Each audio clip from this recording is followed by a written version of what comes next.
Good morning, everyone, and happy Halloween. Welcome to our webinar on cybersecurity this month on hacking, artificial intelligence, and more. My name is Ashley Merkley, and I'm the Business Services Outreach Specialist here at the Iowa Secretary of State's office. We are recording this webinar for future use, and your name and details will be hidden from other participants. This recording will be sent out to everyone sometime following the webinar. Please know there will be a delay in the recording being sent out, but it will be sent out to you. We will have a moderated Q&A session to conclude the webinar today. So please feel free to post your questions in the Q&A chat box, but just make sure that they're the box labeled Q&A. And then we'll go ahead and try to answer as many of those as possible for you.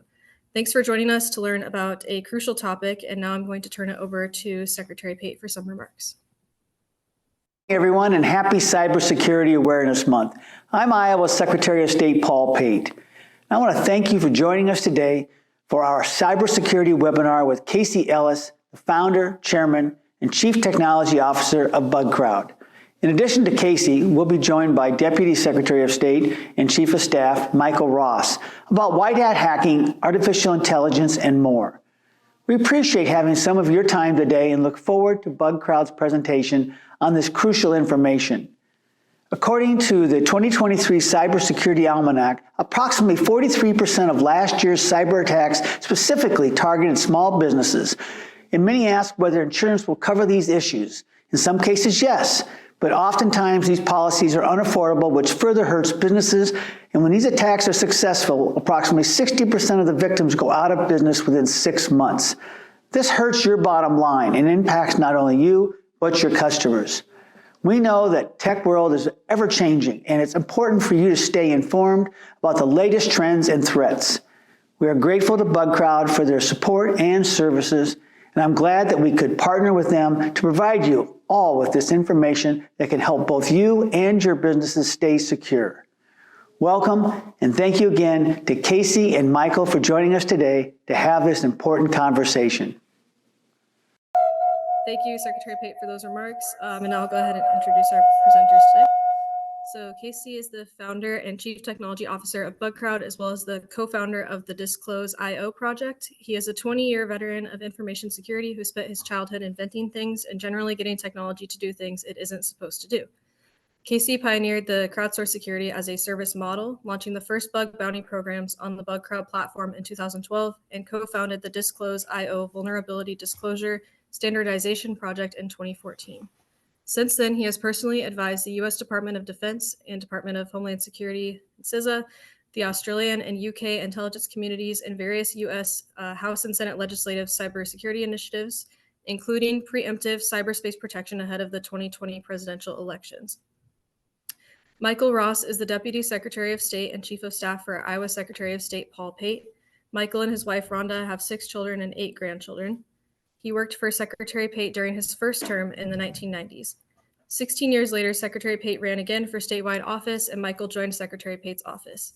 Michael served as Chief Operating Officer for Christ for the City International, an international urban NGO that engages the body of Christ to meet the needs of their cities while utilizing local resources.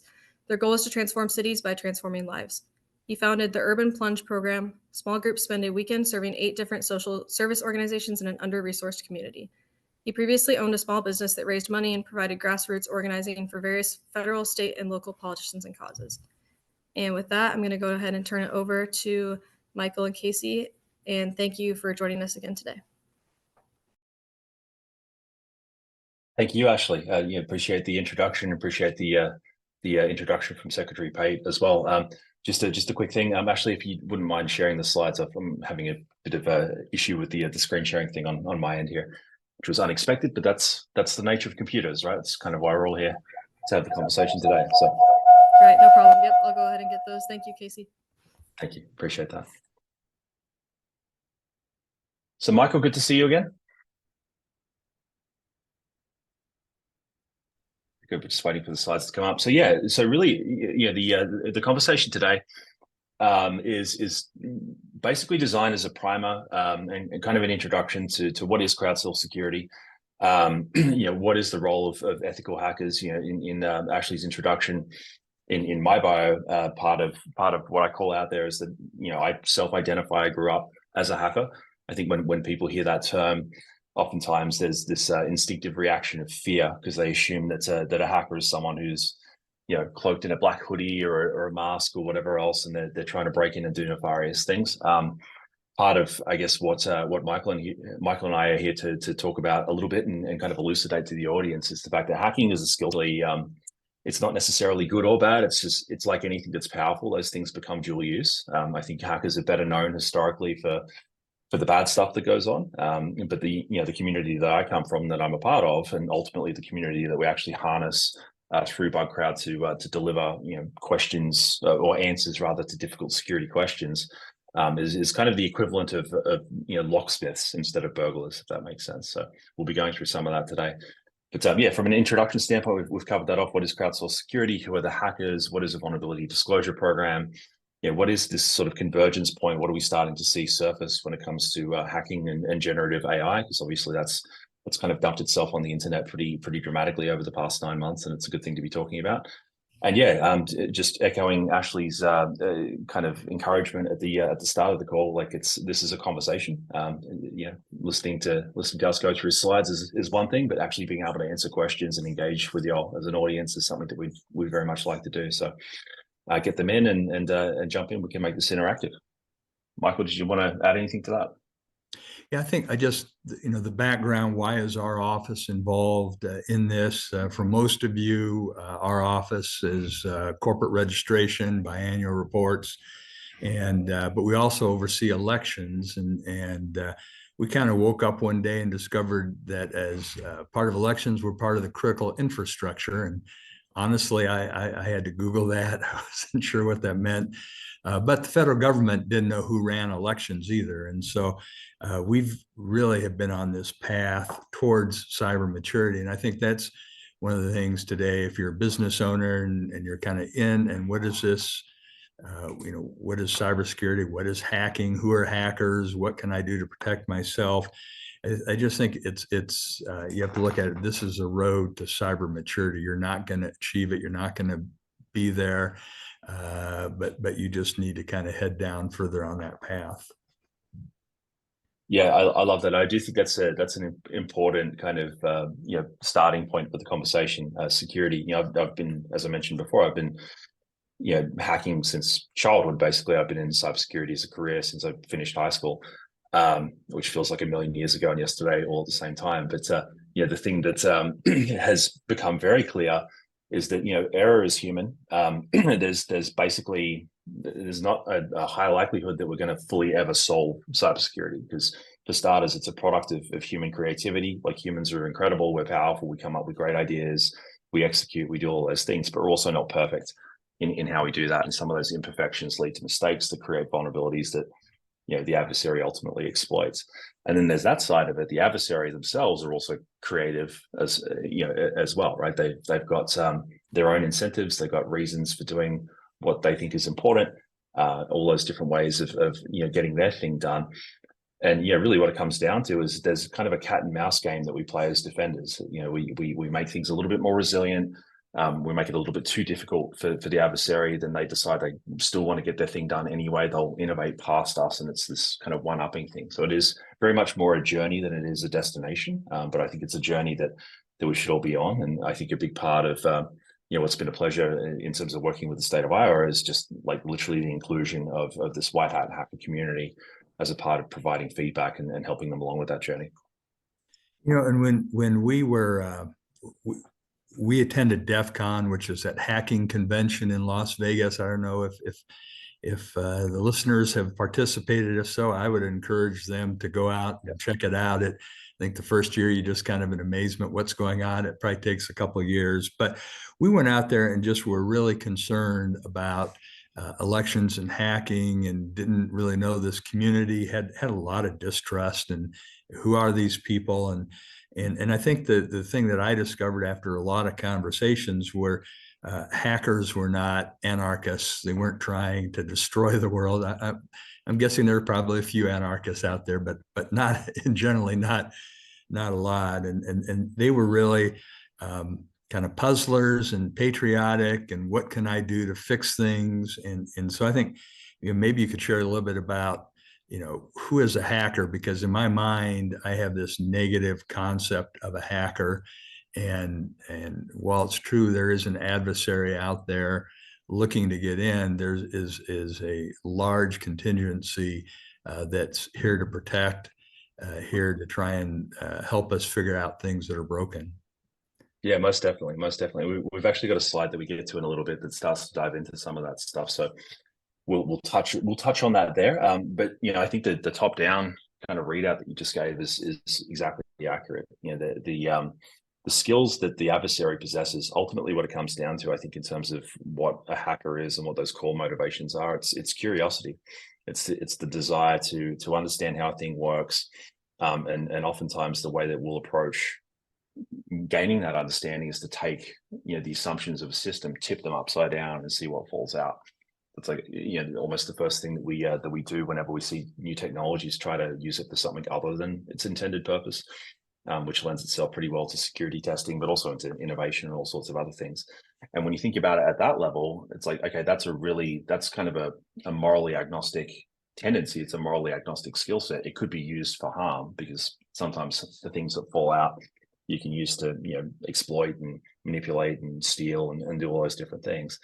But that same skill set, if you identify areas of risk in that process and you're actually there to help and not to harm, that's where you can basically partner up with folks on the defender side, and ultimately you end up with this relationship between builders and breakers where both are learning from the other. And seeing that kind of appetite from the hacker community really rise up, I think, pretty strongly around this whole subject of like defending democracy, which is I think we could all agree a pretty good idea, and something that technology is obviously accelerating and increasing its role in over time. Like how do we make that? How do we scale a solution to that? How do we get more boots on the ground to help make things safer and to create confidence as well amongst the voting population? Because obviously the perception of information and system security in this area is just as, if not more important than the actual security itself. So seeing hackers come to the fore on that whole piece, and then seeing states like Iowa and others jump in and say, yeah, we actually want to have that conversation. We want to invite people to come in and help us out. That's been very encouraging to see over the past 6 years at this point. So yeah, let's get into this real quickly as a primer, and we can start to get into the heart of hacking and who these people are. Like, how does this all work? And again, if there's questions that are forming as you're listening to this, feel free to pop them into the chat, and we're going to do a kind of a moderated Q&A session at the back of the call here. So crowdsourced security is essentially it's an organized security approach where basically all are part of this entire community that I was just referring to, the white hat hacker community that are out there, are incentivized or encouraged to search and report vulnerabilities in an organization. What Bugcrowd did, we didn't invent the idea of vuln disclosure or bug bounty programs. Vulnerability disclosure is basically like neighborhood watch for the internet. It's see something, say something. A bug bounty program is where you actually add a financial incentive to that. So when someone's successful in being the first to identify a unique issue, you reward them. And in doing that, you can kind of steer their behavior. You encourage them to come back, and it turns it almost into a contest of sorts. So it's a kind of a more proactive version of VDP. But those things existed before Bugcrowd did. And ultimately, what we kicked off as a category was the idea of basically building a platform in between this, the latent potential of all these hackers that are out there wanting to help, and all of these kind of questions that fundamentally require human creativity to solve when it comes to cybersecurity. We've got all sorts of amazing tooling to discover vulnerabilities. Now we've got AI that we can use and deploy into trying to become more secure. But the reality is that technology is never going to outsmart the creativity of a human. And cybersecurity is fundamentally a creative problem. It's a creative problem that exists because humans have human needs and human incentives and all those different things. And that's why there's bad guys and good guys in the first place, right? So there'll always be a need to have creativity delivered into that gap. And that's ultimately what we built out as a platform. It actually kicked off about 12 years ago now. So, it really comes down to providing that feedback and applying it in a way that's appropriate to the organization that we work with. It's a huge variety of applications that we see at this point across our customer base, ranging from that neighborhood watch version that I mentioned before. It's basically anyone can find issues or even just stumble across it, even if they're not a security researcher. It might be like a layperson who identifies a risk. It creates a clear way for them to report that to the owner of that asset so that something can be done about it. Bug bounty, that's a very public version of that as well. But a lot of the work we actually do is private. There was an example that's being talked about now where we basically got, I think it was 25 or 30 security researchers and 3 of the voting machine manufacturers together in what was, prior to the actual event itself, a fairly quiet exercise to hack on voting machines in partnership with the manufacturers and form that relationship there, for example. That's a lot of what we do with organizations at that level. Deploying this kind of model and using the crowd to get better efficiency out of things like penetration testing, which is ultimately where I came from a career standpoint, kind of looking at that market and thinking one person's not going to be able to outsmart all of the bad guys out there. How do we level the playing field, and how do we actually use this community to tip the balance in favor of defenders? So ultimately, those are the 3 ways that we're kind of applying the crowd. And I think for those in the group that have a security background or have some sort of security understanding, these will resonate as things that you're probably already familiar with. I would say on top of that as well, there's a lot more that you can do with people that think this way to solve cybersecurity problems. So that is a core aspect of Bugcrowd's mission and how we're continuing to innovate going forward. So Michael, did you want to add anything to that in terms of the vulnerability disclosure piece with Iowa and how that kind of all played out? Yeah, and so we became the second Secretary of State in the country to put together a vulnerability disclosure policy.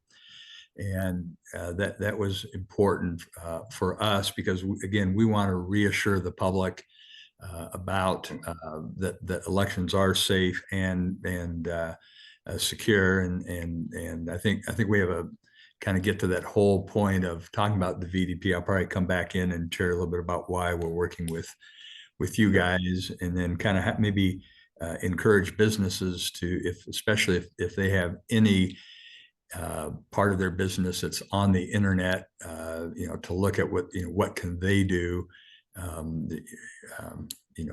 to make sure their systems are safe and secure. Yep, 100%. So I think Ashley, at this point, let's thank you for your valiant efforts tracking us and driving the slides there in the background. Let's go back to slide 6, and we'll go through like who this community is and what motivates them.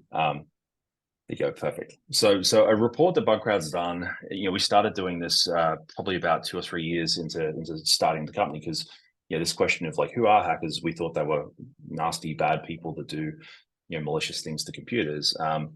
What do you mean there's a good version of that? We started doing a report called Inside the Mind of a Hacker, which really kind of sought to demystify the persona. There is, as Michael mentioned, when you go down to DEF CON or some of these kind of large hacker meetup events, you see a lot of kind of odd looking stuff, people like hacking on hardware, walking around with like antennas sticking out of their backpacks and lots of mohawks and different things like that. But there's a lot of people that just look regular in that sense. And what you find when you talk to any of them is that they're the same as you and I. They're ultimately just people that have a particular interest that are kind of gathering together in an event like this. So we wanted to try to survey that and tell that story. The most recent version of this, you can see some of the motivations here that might be a little bit counterintuitive. Like 87% of them believe that reporting a critical vulnerability is more important than trying to make money from it. And that's not to say they don't care about making money. Everyone's got to eat and pay the bills and do all those different things. But the idea of there being this innate desire to protect and kind of be a part of making the internet a safer place. That's a huge feature and a very common answer that we hear from folk that we work with in Bugcrowd. 75% identify non-financial factors as their main motivator to hack, and I think protection and contributing to the solution is one of those. But there is also this idea of just because you think you can. Like ultimately, one of the big things that got me into hacking in the first place was just being curious, being a puzzler and thinking, oh, maybe I could get it to do that. Like, I wonder if I can. Now I'm almost a little bit obsessed with trying to pursue the answer to that question. And that's often a driving factor in what motivates hackers to do what they do and get good at what they're good at. 89% believe that companies are increasing hackers in a more favorable light. And I think this is, to me, this is profoundly rewarding to read, to hear that hackers are actually starting to see that and feel the impact of that. That's definitely been a core part of Bugcrowd's mission, and actually a big part of the Disclose.io project's mission as well, in terms of changing legislation and actually having, the government actually go out and recommend this type of activity to folk, seeing that get adopted. Because ultimately, if you think we're all kind of scary, then you probably aren't going to be looking to us for a solution. We've got to get over that first hurdle before we can activate the second piece. And we seem to be moving quite a ways along with that piece. And then, the last stat here, 96% agree that, they need help with filling the cybersecurity skills gap, which kind of comes back to where I started. The idea of traditional testing and traditional kind of one person doing the best they can, being really asked to outsmart all of the potential adversaries that are out there. That's a math problem. Like, this one person can be the smartest hacker on the planet, but ultimately there's going to be someone who has a different approach to the one that they have, and there's going to be a gap in that. So how do you level out that gap, especially in light of how much difficulty we're having resourcing and staffing cybersecurity positions in the first place? Let's go to the next slide. So, in terms of like, what is the kind of, we're talking that last slide was about motivations. We're talking now about like, who are these people? What are the things that are, that we can learn in terms of attributes? So 93% are fluent in at least 2 languages. I was actually surprised to see this. We've watched this stat steadily increase over time. Because for the better part, it could be argued that the internet's written in English, but in reality, it's not. There's all sorts of different languages that are in use in our technology, and I think a lot of the time you've got folks that are natively lingual in a different language that actually become proficient in English in order to be able to work with companies in the West. We see a lot of that out of places like India and that kind of area of Southeast Asia, South Africa, so on, different places where, they've got their own native language, but they're learning, or they have learned how to become fluent and communicate with a Western audience on the defender side, which is pretty cool. 68% of college graduates, which is another interesting stat. I think the part that I find compelling about that is the group of people that aren't inside that 68%. I think there's definitely a tertiary education route and a well-trodden and very valuable one for folk getting into cybersecurity and hacking, but it's not the only road to Rome. Some of the most proficient hackers that I know actually didn't go to college or did it for a period of time, and then dropped out because it's not because college is bad. It's because that's not their learning pathway. It's not their pathway to success from a career standpoint. So there are many routes to Rome, but 68% have a graduate degree from college. 2 times as many hackers under the age of 18 compared to last year was a really interesting finding in this report. I'm excited by that one because ultimately, the way that the younger generation view technology is completely different to me, completely different to Michael, completely different to people. I do believe that you kind of perceive how the internet works based on when you're introduced to it. And I don't know about you, Michael, but I was introduced at the kind of the plumbing stage of things when that was all starting to be formed. So my relationship with the application layer and the interface, right, is always tied back down to the plumbing that I was initially introduced to. Whereas you've got younger folk that are abstracted from that, which makes my input to them valuable because I'm thinking about the kind of underlying systems that power the internet in ways that they might not be. But on the flip side, they're thinking about the application layer in ways that I never will because I'm just not native to it in the way that they are. And I was born across the street from wherever it started. So I graduated from high school and there were no personal computers.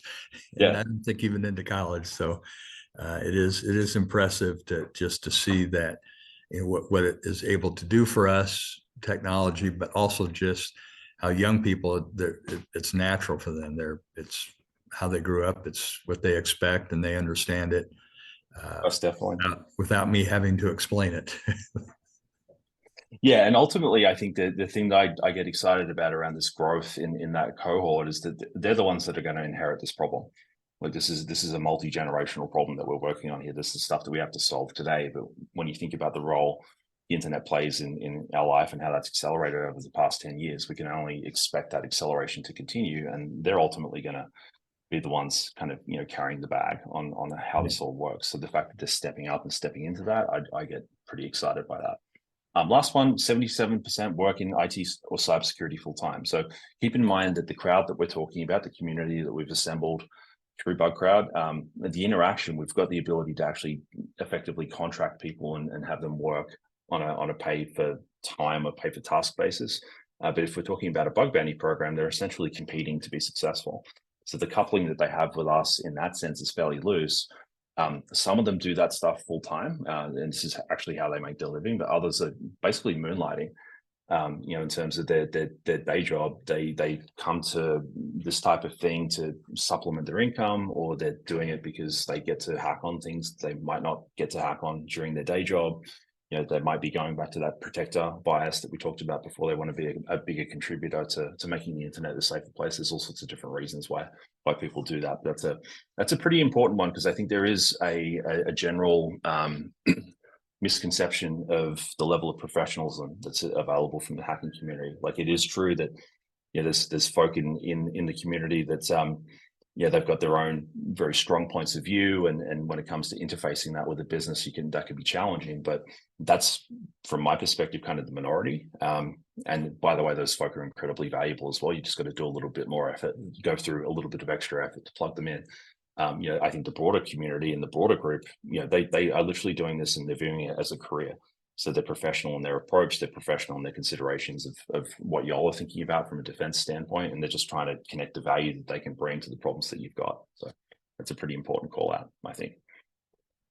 All right, so on the next piece, AI, which is the subject of the year, really, and I don't think it's going back in the box. We did double down on surveying around AI. I believe there's a link to this, but if you go to bugcrowd.com, you can actually click to the Inside the Mind of a Hacker report, download this report, and you'll get this and other information. 94% of hackers plan to use AI in the future to help them hack. And we're seeing that now. The idea of using tools like ChatGPT or Bard or any of the others that are out there to basically give them quicker access to higher order skills, or quicker access to things that they don't know. That's a common use case. And I think the idea of automating kind of low order tasks to allow them to start to focus on things that are more dependent on human creativity. That's been a really common use of AI on the white hat side that we've observed. 91% believe that AI technologies have increased the value of ethical hacking. We just kind of elucidated why that's true. One of the ways that I like to describe this, it's like the Iron Man suit from the Avengers movies. The idea of the suit without the human not being as creative as it needs to be to get the job done, but Tony Stark without the suit isn't as strong as he needs to be to get the job done. You put those two things together, and all of a sudden you've got a superhero. I think this is kind of similar in its nature to that type of thing. 78% believe that AI will disrupt the way they conduct penetration testing or work on bug bounty programs. So, 78% of the respondents do think that this is going to have an impact and an influence on what they do today. Will it, are they focused on a low order type of testing that AI is ultimately going to, supplant or make more commoditized in a way that forces them to learn new things? Maybe. Is it going to increase and improve their efficiency? Like, we've already spoken to that. That's a thing that I think a lot of people are kind of counting on at this point in time and planning for, which is pretty cool. It's a disruptive tech, and I think the hacker community, both on the white hat side and on the adversary side, are busy figuring out how to adapt themselves to the technology and the environment that's changed over the past year, but also trying to adapt that environment to them and to what they want to get done as well. So, and the last piece, I think, which is the most interesting one, 72% don't believe that AI will ever replicate human creativity. And there's the counterpoint to that is, of course, humans are going to say that, but I actually plugged this question into ChatGPT at one point in time, and it agreed with the hackers that there is basically this never-ending role of human creativity in actually guiding these tools. They're not a replacement for intellect or for creativity or for human potential and prowess. They're a lever, and they're an enormous one. But that role of human creativity as the driver of these tools is and continues to be critical. And I think a big part of the reason for that, just from a practical standpoint, goes back to something that we said at the start. Like, the whole reason we're here in the first place is because bad guys are human. They've got human creativity, they've got human incentives, they've got all the things that they can apply. They're not going to pack up and go home if we suddenly make their job too hard through the use of automation or AI. They're going to innovate because that's their job. So, we exist, in part in response to that, and that's a function of crime. That actually predates the internet by a couple of thousand years. So I don't think it's about to go away just because of AI. So next slide. So Michael, do you want to, we'll throw back across to the some of the stuff that you were talking about, Paul? Yeah. So the vulnerability disclosure policy that we adopted, basically we're saying, look, if you'll follow a set of rules that we've established and kind of a policy for doing it, then we'll invite you to come in and look for vulnerability, to find something that is not protected, and we'll try and work on getting that protected. And so it's kind of a permissioned and some policy and some rules that aren't real difficult, but again, it's inviting people to come in and to look for those errors. We did that, the only state agency to do that in the state of Iowa, and also the second state with elections that did that. And then last year we did the bug bounty, where we're actually paying someone that if you find a vulnerability, and depending on if it's a minor vulnerability, it may be only a couple $100. If it's more strategic or important or more critical, then we pay you a little more. And the reason we did that, the reason that we're working with hackers is, I think, is kind of twofold.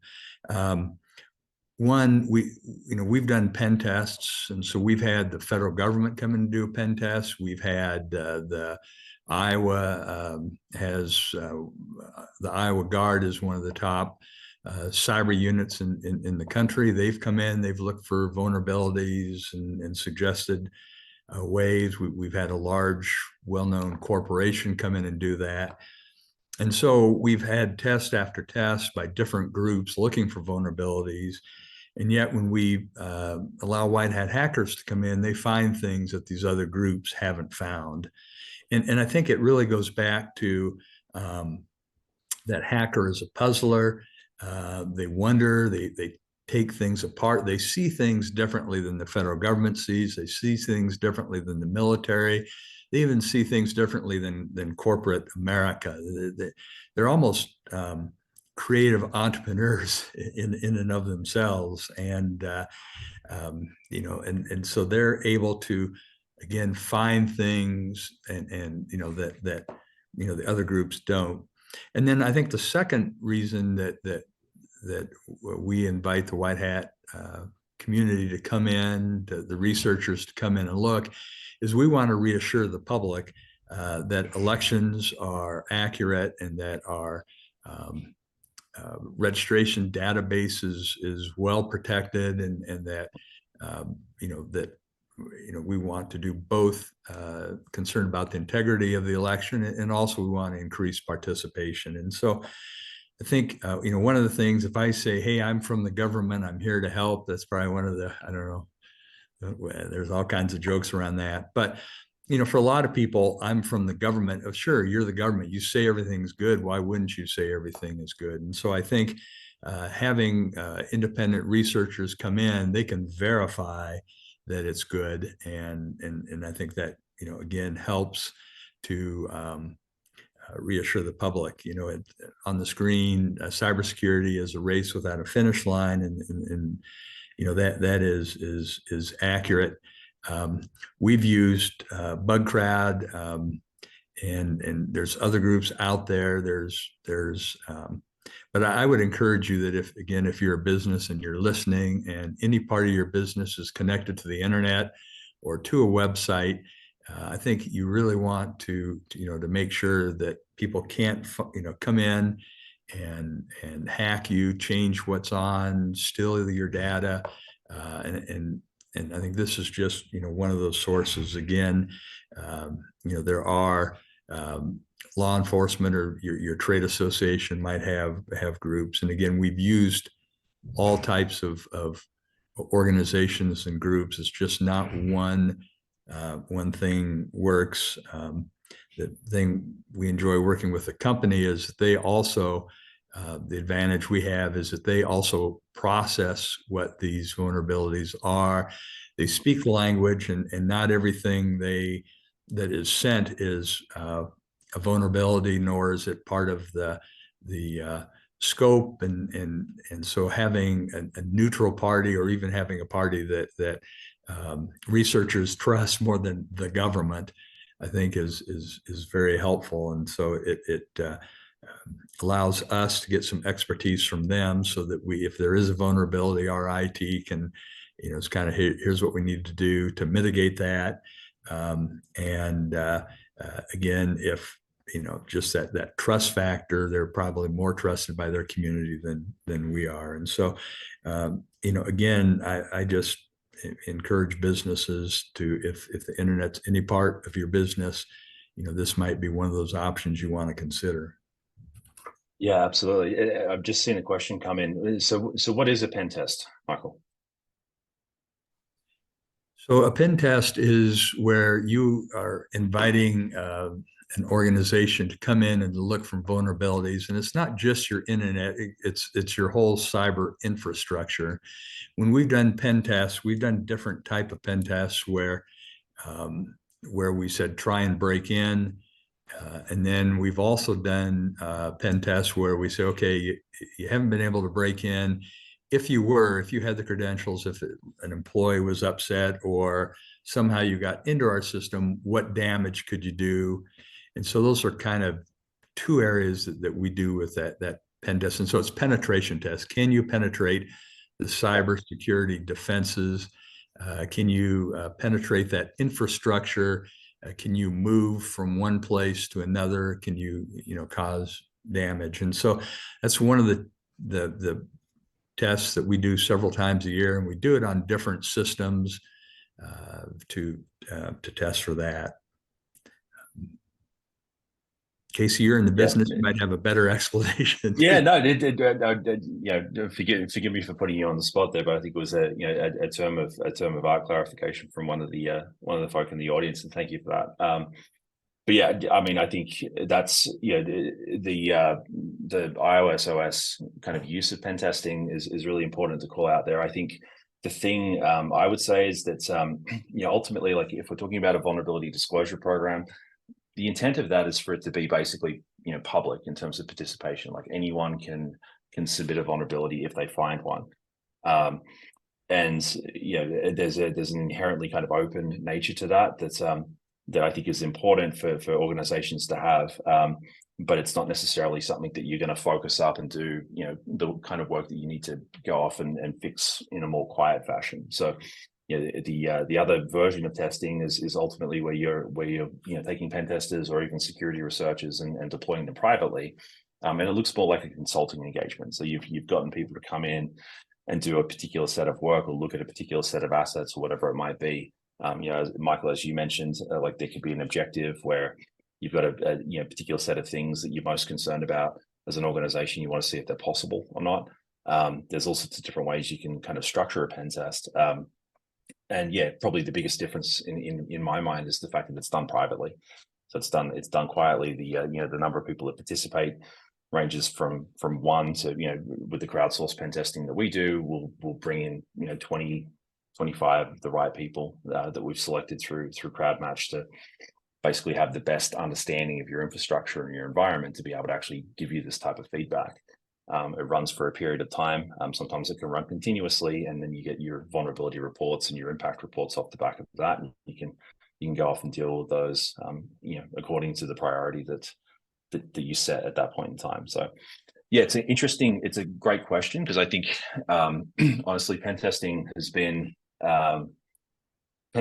around as a term and as a way to apply people with offensive security skills for many years now. Probably coming up on 30, I would say.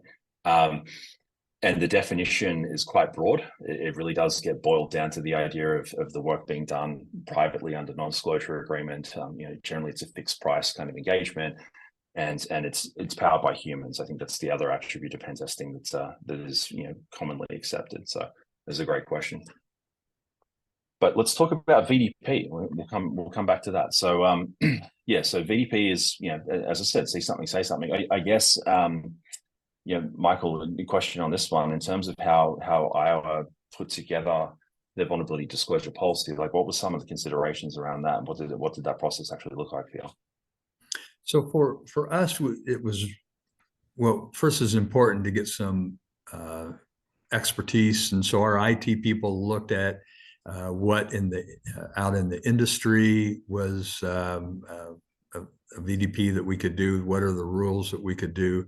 The federal government, I think, has passed some rules that eventually they are all, every agency except the military will have a vulnerability disclosure program. Corporations, large corporations, are putting those together. And so for us, it was important that we scope it, so it has to do with what is the access that you would have, online, the IP addresses that you could go after. What were the type of things? It can't be destructive. You can't find something that's broken and then try breaking it. You need to let us know so that we can try and mitigate that. And so I think those rules were protective for us, that gave us the confidence. And then I think it was protective for the researcher, because they don't want to go to jail. They don't want to commit a crime. And so really what we've done is we've said, here are the guide rails, here are the rules. If you follow them and you find a serious vulnerability, we're not going to prosecute you or send you to jail. You also agree not to disclose it or not to destroy it, the system in that finding. And I think here's one of the reasons, and this was difficult for us to get over, but the bad guys, the people out there ready to cause destruction, they're not going to share with us what the vulnerability is. They have the same tool sets as researchers have. They have the same skill level and knowledge and abilities. It's just when they attack us, they're going to attack us, and they're going to do a ransomware. They're going to try and take over the site or something destructive. And so they're not going to tell us. And that was kind of hard at first, because nobody wants to admit there's a vulnerability. And even when you find a vulnerability, we have things in place that would prevent that vulnerability from expanding, tools in place, but it's good not to necessarily have to use those tools. So let's get rid of the vulnerability, even though there's a protection around it. And so I think we just seeked advice, and on our website you can go and you can pull down our vulnerability disclosure. It's a pretty basic, I think, kind of industry standard. Yeah, no, that's, I mean, thank you for that, because I think some of the parts of the journey towards doing that you called out, they're very familiar. They're not they're not unique, I think, to Iowa or even to government in that sense. Like the idea of, okay, as an organization, we are kind of leaning forward into this idea of admitting the fact that there will be vulnerabilities, and we need help finding those, and that can be a bit of a shift or an about face culturally within an organization. So huge props on that part. And the other part that you called out around bilateral safety as well, making sure that security researchers, because there is a history, and I think a lot of the laws that have been written historically around doing security research treat it all like it's basically a hacker doing a bad thing. So if you're doing something to a computer that means that you're causing it to misbehave in a way that creates unauthorized access or whatever else it might be, then you're automatically malicious, and you have to actually prove that you're not. I think there's been a fair bit of campaigning around that we've been a part of, that has seen some of the laws top down start to change over the past couple of years. But in lieu of that, I think there's some true benefit to organizations actually making it clear to the security research community that, like, if you stay within these parameters of what we believe good faith to look like, don't destroy our systems, don't affect user data, don't do these different things, and do try to communicate with us effectively in a timely fashion, all those different things, then we consider this to be a good thing. It's not a bad thing. So let's set those expectations, agree, and start a conversation. I think that's fantastic. So let's move on to the next piece in terms of the vulnerability disclosure benefits, and then we'll get to Q&A. So just keeping an eye on time here. We've called out really all of these different pieces, I think, at this point in various ways. But the idea of VDPs being basically volunteer based. So when folk are sending reports into a vulnerability disclosure program, it's not a bug bounty, and they're not like financially motivated or rewarded for that. Really, what you're doing is kind of capitalizing on the altruism that exists in the hacker community, and I think that's something that states and governments can actually take really good advantage of, because you've got, Iowa's got a pretty formidable cybersecurity community, domestically to the state, who might jump in and help out with that type of thing. I know that we've seen that with this program, and it's definitely a thing that we've seen with others as well. So there is definitely a cost effectiveness to it, and that's not to say that bugs don't have value. I do think organizations should be considering to find ways to reward and pay for this type of work, either through a bug bounty program or a pen test. But the idea of having a vulnerability disclosure policy out there as a catch-all, neighborhood watch piece, you get a lot of value from that, and it reduces risk in the process. I think the second piece around transparency is really showing customers that you actually care. What we just talked about around the maturity to say that, yep, we want to do absolutely everything in our power to be as resilient and as transparent in how we pursue security and resilience on behalf of our users as we can. That creates a lot of trust. That was one of the reasons why this whole conversation bubbled up around election security the way that it did, because we needed to get more input on the actual security posture of election systems. But what we also needed to do was to find ways to create more confidence in the public around the fact that something is being done about this. Like, if you've got questions, those questions have answers that are actually pretty easy to explain. The idea of neighborhood watch for the internet is a message that you can put in the hands of a poll worker, and that they can reasonably have a reasonable chance of success at actually communicating if they get into a conversation or those sorts of things on election day itself. So it's a pretty powerful tool for that type of thing. And from a remediation standpoint, and this is a lot of the work that we've actually put into the platform with Bugcrowd, right? Like, all of the organizations that are on this call, like, you're busy doing your thing. Like, security vulnerabilities ultimately are kind of an inconvenience that happens along the way. So a lot of how we've tried to design the platform is to minimize the friction of getting this information into your engineering and to your IT and development teams in as frictionless a way as possible, so you can focus on fix and get back to work. I think that's the continuous nature of this process. I do think tends to bulk up the ability of an organization to actually respond to issues that need to be fixed a lot more quickly, and that's actually a pretty effective side effect of all of this that we see kind of downstream. So next one, and then we'll cut to Q&A. Ashley. So next slide, please. There we go. So yeah, we've covered a bunch of different ground here, and I think bringing it back to to Bugcrowd, and once again, thank you to the state of Iowa and SOS and Paul and Michael and Ashley for inviting us to come on and talk about this stuff. Obviously, love the opportunity to educate around the community I came from, and ultimately the business that we've built and the capability that we've made available to everyone on the call. Yeah, really what we're here to do is to exist to basically empower organizations to take back control of their risk posture, of their vulnerability exposure, of their just ability to stay secure as an organization, and also stay secure on behalf of their users. And that's how we do it. What we've been talking about this whole time, the community of experts that we've gathered, our own internal use of things like AI and machine learning and NLP to be able to match the right people to the right problem.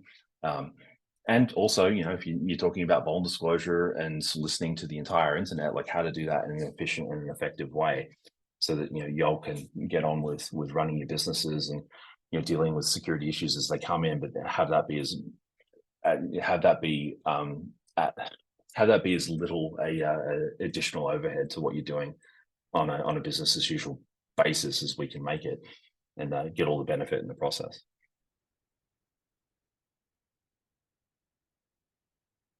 So yeah, we'll go to Q&A. One thing, just right before we go in there too, I just the elections and in the state of Iowa, and I know we've been talking about cyber and what's the newest thing out there in AI, and and everything else. I also just want to remind Iowans that while this tech is out there, while we're concerned about cyber, we're concerned about that. In Iowa, we when we vote, we use an old-fashioned paper ballot, and you mark that ballot, and we test the vote counting machines ahead of time to make sure they're accurate. Then on election day, or if you vote by mail, you're physically filling out a piece of paper. That piece of paper is what gets counted. It's not the internet. We don't vote over the internet. But it's a piece of paper. And then after the election, we picked one precinct, and we then go back to that precinct in each county, and we hand count the paper ballot, 1, 2, 3, 4, 5, and we see what are the total numbers for that race, and then we compare it with the machine to make sure that that's accurate. So, again, we just want to reassure Iowans that their vote counts, that we're sorry for all the tech and the young 20-somethings and younger that are natural with technology. We still do it the old-fashioned way, where we actually count that ballot, that piece of paper. It's there. We keep it for a couple of years. But again, not to discount any of the important things, but just want to share with you what we do in Iowa to ensure that your vote counts and your vote counts accurately. Great, thank you, Michael, for that. And then one question we have in the chat right now is, on average, how long will a pen test take to complete? Yeah, I mean, I can answer that. Michael, if you want to jump in. So pen testing through the Bugcrowd platform, really, it can vary between, one of the big benefits of applying the kind of the outsourced and the crowdsourced model that we've got is that we can actually start a pen test very quickly, which is oftentimes a challenge. You got to wait for the bench to clear, and it might be urgent, but you got to wait for 6 weeks or whatever else. So there's that from a lead time standpoint. But then in terms of actually running the test itself, it can vary from 3 days up to 4 weeks on average. I would say on average we usually land at about 2 weeks. That tends to be kind of the midpoint there. But ultimately, it does come down to what you're needing to get done. Like if it's a quick test for a very specific thing that's happening tactically, then that can be provisioned quickly and run over a short duration. If something needs to be tested in a more thorough or deep way, it can run for longer. Well, thank you. Another question is, has AI increased the probability that passwords can be guessed by repetitive trials?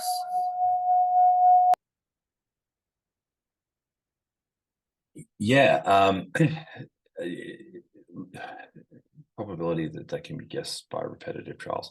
Yes, I think so. I think the one of the usages offensively that I've seen of AI is to basically kind of create more intelligent word lists based on targets in a way that's programmatic. So if you've got context on a target space, you can ingest information around that target and use it to start to create iterative passwords for brute forcing lists and different things like that actually have some context involved in them. Like there's been ways to do that available since way before ChatGPT and LLMs and that sort of thing were available. But I think the new tooling has made the speed to being able to actually execute on an attack like that or actually iterate on it a lot more fluid. There's a lot more different ways that you can kind of solve that problem. So yeah, I think given the fact that people do tend to use the idea of the truly random password is one that security people like, but in reality, folks do a better job at remembering things that are familiar to them. I think that increases the probability of success. I think that even along that question with AI, I think AI also improves phishing. I think that it allows you to write, we were told early on, if it's bad English, then it's a phishing thing. And now you can use AI and write a perfectly well thought, established phishing email where you're trying to get somebody to click on something.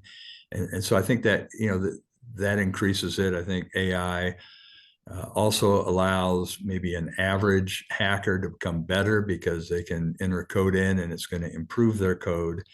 And we encourage in our best practice in the office, we use password managers that end up putting together random codes that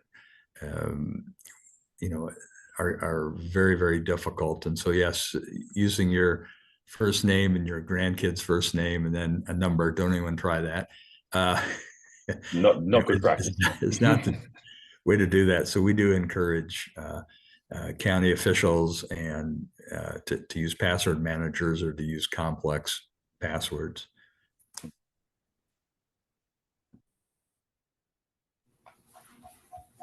Yep, that is a good point.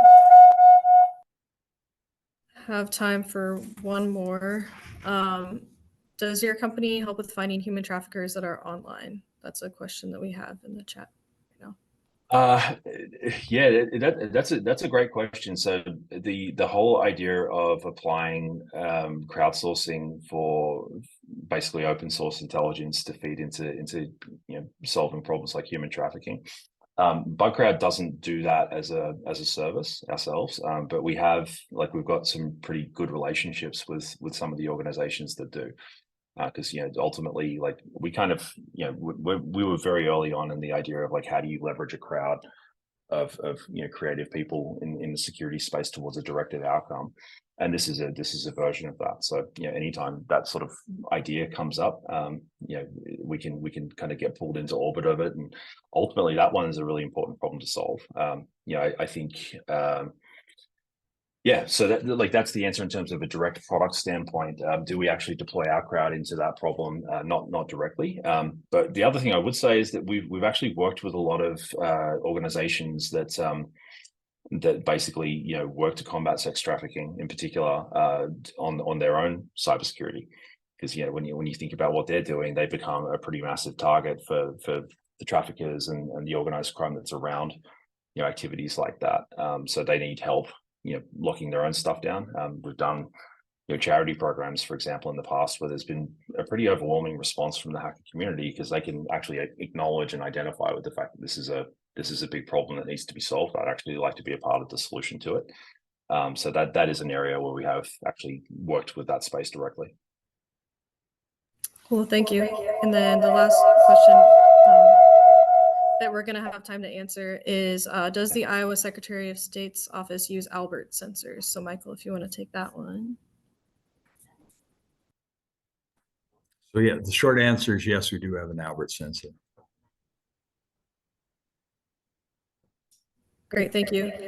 And so with that, we're kind of out of time, but I want to thank Casey Ellis and Michael Ross again for their valuable presentation. And I want to thank all of you again as well for joining us today. You'll receive an email with some cybersecurity resources, the webinar feedback survey. We invite you to please fill that out to share with us how your experience was. And then later on, you'll receive an email with the webinar recording as well. And thanks again. Stay tuned for our next webinar, which will be on November 15th at 10 a.m. about beneficial ownership information reporting with the Corporate Transparency Act. Thank you and have a good rest of your day. Thanks, Ashley. Thanks, Michael. Yep, thank you. Thanks all.